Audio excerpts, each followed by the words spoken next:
এই টাইপে বলছে যে অমূলদ সংখ্যার প্রমাণ দেখাও। কিছু অমূলদ সংখ্যা দেওয়া থাকবে এবং এখানে প্রমাণ দেওয়া আছে। এখন যদি মূলদ অমূলদ কি সংখ্যা জানতে লাগে তাহলে প্রথম ক্লাসে যা দেখিয়ে নিয়ে আসো। প্রথম ক্লাসে মূলদ অমূলদ কাকে বলে, এদের শর্তগুলা কি কি ইন ডিটেইলসে আলোচনা করছি, যেটা এই ক্লাসটা বুঝতে খুব হেল্পফুল করবে। প্রথমে দেখো, এই বেসিকটা তো আমরা জানি, এটাও প্রথম ক্লাসের আলোচনা। তারপর একটু নিয়ে আসি বাস্তব সংখ্যা। এর সংজ্ঞাটা কি ছিল জানি?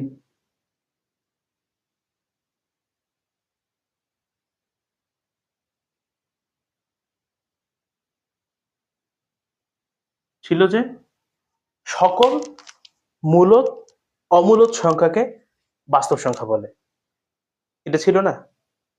মূলদ সংখ্যা কয় ধরনের ছিল আমরা ছকটা থেকেও দেখছি।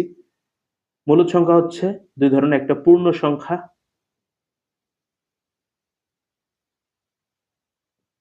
আরেকটা কি ছিল? ভগ্নাংশ।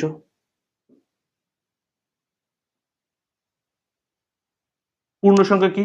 ওই যে সংখ্যা রেখাটা, শূন্য সহ সকল ধনাত্মক ও ঋণাত্মক সংখ্যাকে বলা হচ্ছে পূর্ণ সংখ্যা। আর ভগ্নাংশ কি? পি বাই, যে সংখ্যাগুলোকে আমরা পি বাই কিউ আকারে প্রকাশ করতে পারবো, Q not is equal to 0 or Q not is equal to 1, এগুলো বিস্তারিত বলা হয়েছে আমাদের প্রিভিয়াস ক্লাসগুলোতে, এইদিকে যাচ্ছি না। এরপর ছিল ভগ্নাংশ, সাধারণ ভগ্নাংশ, দশমিক ভগ্নাংশ, এরকম বিস্তারিত আলোচনা ছিল। এই জিনিসটার মধ্যে এক দুইটা করাই দিলে, একটা করাই দিলে বাকি সবগুলো তোমরা নিজে নিজে পারবা। ফরম্যাট সেম, সেম ফরম্যাটে সবগুলাই অ্যান্সার করব। তো বাস্তব সংখ্যা হচ্ছে মূলত অমূলত। বলছে যে এই সংখ্যাটা দেখাও যে অমূলত সংখ্যা কিনা। এই সংখ্যাগুলো দেখাইতে বলছে যে এগুলো অমূলত সংখ্যা কিনা। অমূলত সংখ্যার শর্ত কি? অমূলত সংখ্যার একটা শর্ত আমরা পড়ছিলাম না, যে পূর্ণ বর্গ নয়,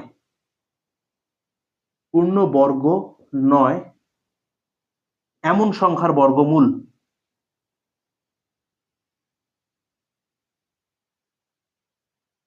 বর্গমূল বর্গমূল হচ্ছে অমূলত সংখ্যা। এইটা স্টেটমেন্ট পড়ছি কিনা, এগুলা যদি বুঝতে অসুবিধা হয়, go back to the previous class. এটা তো আমরা জানি। তো সংজ্ঞার মধ্যে অমূলতের শর্তের মধ্যেই তো এটা প্রমাণ হয়ে যায় যে √5 একটা অমূলত সংখ্যা। এটা তো কখনো √5 কি পূর্ণবর্গ নাকি, 7 কি পূর্ণবর্গ নাকি, 8 কি পূর্ণবর্গ নাকি, 10 কি পূর্ণবর্গ, কি 2 কি পূর্ণবর্গ, এগুলো তো একটা পূর্ণবর্গ না। এই সংখ্যাগুলোর বর্গমূলই তো অমূলত সংখ্যা। স্টেটমেন্টে তো প্রুফ যে এটা হচ্ছে অমূলত সংখ্যা। তো এইখানে প্রমাণটা লেখার জন্য আমরা একটু নাটকীয়টার হেল্প নিব। এরকম যে প্রথমে আমরা এই সংখ্যাটাকে মূলদ ধরে নিব, যে আমরা অ্যাক্টিং করতেছি যে √5 একটা মূলদ সংখ্যা। তারপর ক্রস চেক করার চেষ্টা করব যে ওই সংখ্যাটা কি পূর্ণ সংখ্যা নাকি ভগ্নাংশ। তারপর কিছুক্ষণ পর বুঝতে পারবো যে ওইটাকে পূর্ণ সংখ্যাও না, ভগ্নাংশ না। আচ্ছা, তাহলে এই পার্টটা যদি না হয়, তাহলে সংখ্যার অন্য পার্টটা হচ্ছে অমূলদ সংখ্যা। যদি মূলদ না হয় তাহলে তো প্রমাণটা অমূলদ। চলো, এই যে কথাবার্তাগুলো বললাম এতক্ষণ ধরে, এগুলার ইমপ্লিমেন্ট দেখাই। যেভাবে পরীক্ষায় প্রশ্ন আসলে আমরা উত্তর করব, এই ইমপ্লিমেন্টটা দেখাই। যত যে কথাগুলো এতক্ষণ ধরে বললাম, প্রথমে কি নিব? যে কোনো সংখ্যাকে নিব, এইটাকে আগে মূলদ ধরে নেব। ধরি এটা মূলদ প্রমাণ করতে পারি কিনা। যদি মূলদ প্রমাণ করতে না পারি তাহলে এটা অমূলদ, রাইট? এখন ফার্স্ট সংখ্যাটা কি ছিল? √5। ধরি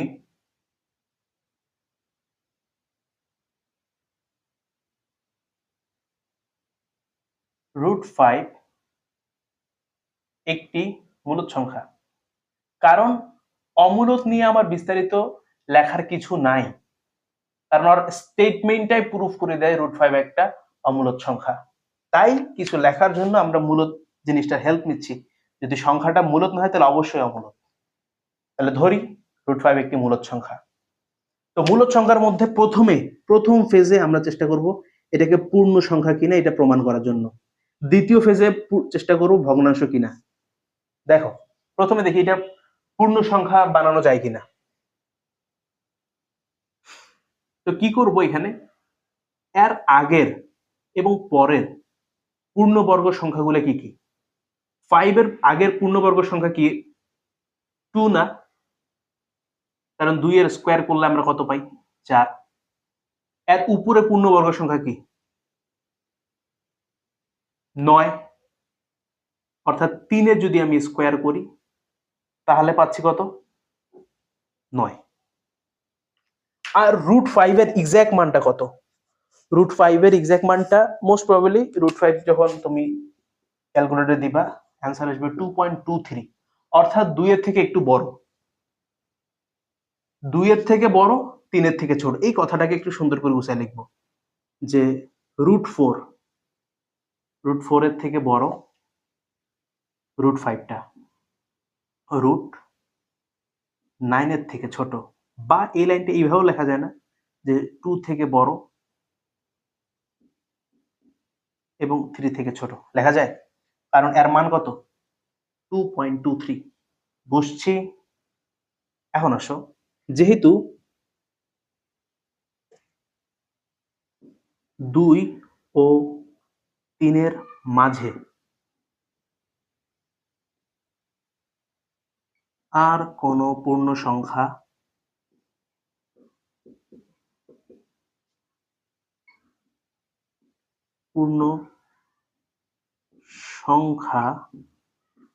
নেই, অতএব √5 পূর্ণ সংখ্যা নয়। আমি প্রথমে নিলাম যে এটা একটা মূলদ সংখ্যা √5, তারপর দেখলাম যে প্রথম ফেজটা পূর্ণ সংখ্যা মেলানোর চেষ্টা করলাম। তো দেখলাম যে 2 আর 3 এর মাঝে তো কোনো পূর্ণ সংখ্যা হতে পারে না, কারণ পূর্ণ সংখ্যা তো অখণ্ডিত কোনো সংখ্যা হবে না, হয় ধনাত্মক, নাইলে ঋণাত্মক, নাইলে শূন্য।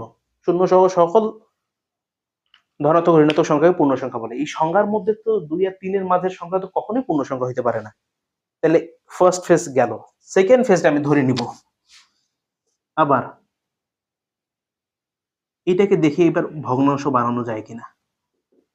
√5 একটি, এটা এই পাশে লিখি, নিচের জিনিসটা এই দিক লিখতেছি। আবার √5 একটি ভগ্নাংশ। এখানে ধরি বা মনে করি এটা লিখে দিব, মনে করি লিখব। প্রথমে ধরি লিখছি না, এখানে মনে করি।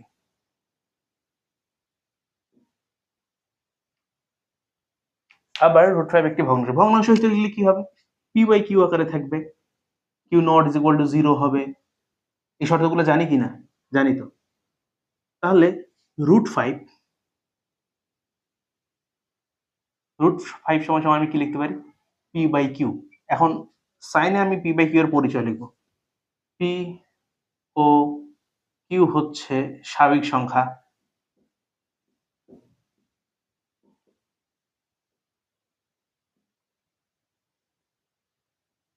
ও এবং p ও q সহমৌলিক। সহমৌলিক তো ব্যাখ্যা করার কিছু নেই, সহমৌলিক নিয়ে বিস্তারিত আমরা বলছি প্রথম ক্লাসে। সহমৌলিক এবং q not is equal to 0। এই সাইড নোটটা অবশ্যই দিবা, কারণ pq আমি হুট করে নিয়ে আসছি। এখন উভয় পক্ষে দেখি বর্গ করি। যদি বর্গ করি তাহলে কি হয়ে যাবে, p স্কয়ার q স্কয়ার, রুটটা উঠে যাবে, বড় করলাম। এরপর যেহেতু জিনিসগুলো সেম, দুইটাতে যেহেতু আমি সমান চিহ্ন দিছি, তাহলে যদি দুই পাশে আমি সেম অপারেশন করি তাহলে রেজাল্ট কি সেম আসার কথা না? আচ্ছা, আমি যদি উভয় পক্ষে কিউ দ্বারা গুণ করি, কিউ একটা সংখ্যা দ্বারা গুণ করলাম, এইখানে P square and Q square, এবং উভয় পক্ষে যেহেতু কিউ দ্বারা গুণ করছি এখানে রাখলাম।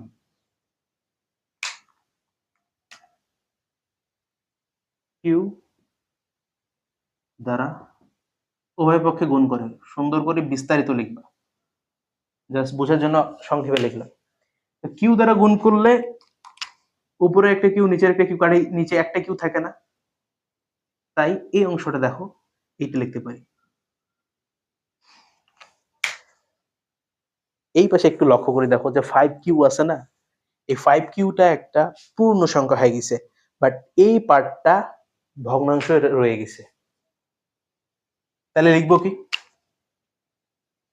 যেহেতু 5q একটি পূর্ণ সংখ্যা,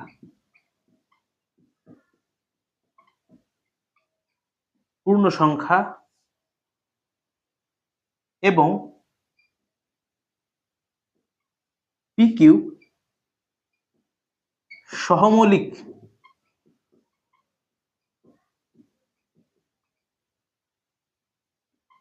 হওয়ায় পি স্কোয়ার বাই কিউ পূর্ণ সংখ্যা হতে পারে না।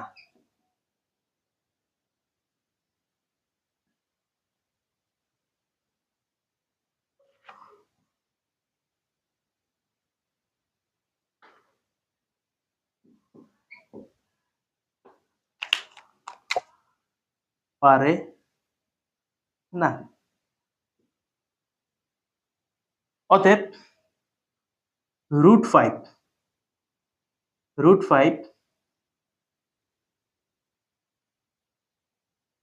ফাইভ মূলদ সংখ্যা।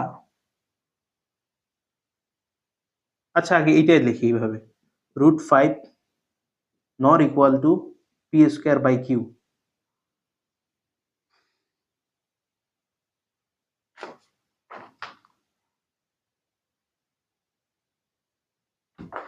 পি স্কোয়ার বাই কিউ, অতএব √5 একটি মূলদ সংখ্যা হতে পারে না।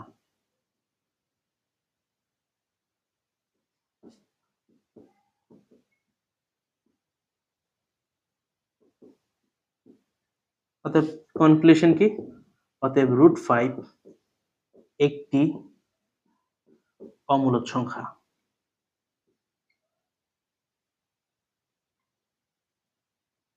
চলো প্রথম থেকে আবার দেখি কি কি লিখছি, কি কি জিনিস আসলো এখানে। যদি কোনো সংখ্যা বাস্তব সংখ্যা যদি হয়, যদি কোনো সংখ্যা যদি বাস্তব সংখ্যা হয়, তাহলে হয় দুইটা জিনিস হবে, হয় মূলদ হবে নাহলে অমূলদ হবে। এখানে এই সংখ্যাগুলো হয় মূলদ হবে নাই অমূলদ হবে, কিন্তু আমরা দেখছিলাম যে অমূলদের স্টেটমেন্টে এটা প্রুফড হয়ে যায় এটা অমূলদ সংখ্যা। তো এইটাকে প্রুফ করার জন্য একটু নাটকীয় মোড় নিলাম। প্রথমে এই সংখ্যাটাকে মূলদ সংখ্যা ধরে মূলদ সংখ্যা প্রুফ করার চেষ্টা করলাম। মূলদ সংখ্যার মধ্যে কি কি পড়ে, পূর্ণ সংখ্যা এন্ড ভগ্নাংশ। ঠিক আছে, তো প্রথমে আমি এই জিনিসটাকে দেখাইলাম যে এটা কি একটা পূর্ণ সংখ্যা বানানোর চেষ্টা করলাম, দেখলাম যে কোনোভাবে পূর্ণ সংখ্যার শর্তের মধ্যে পড়ে না। তাইলে এখানে আমি প্রুফ করে দেখালাম যে এটা পূর্ণ সংখ্যা নয়।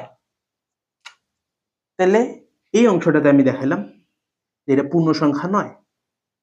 তারপর কি করলাম, দেখি এটাকে ভগ্নাংশ বানানো যায় কিনা। ধরে নিলাম এটা একটা ভগ্নাংশ, ধরে ভগ্নাংশ শর্ত অনুযায়ী পি বাই কিউ আকারে সাজাইলাম। তারপর যেহেতু সমান চিহ্ন দেওয়া আছে, উভয় পাশে সেম অপারেশন করলে কি সেম আউটপুট আসার কথা না?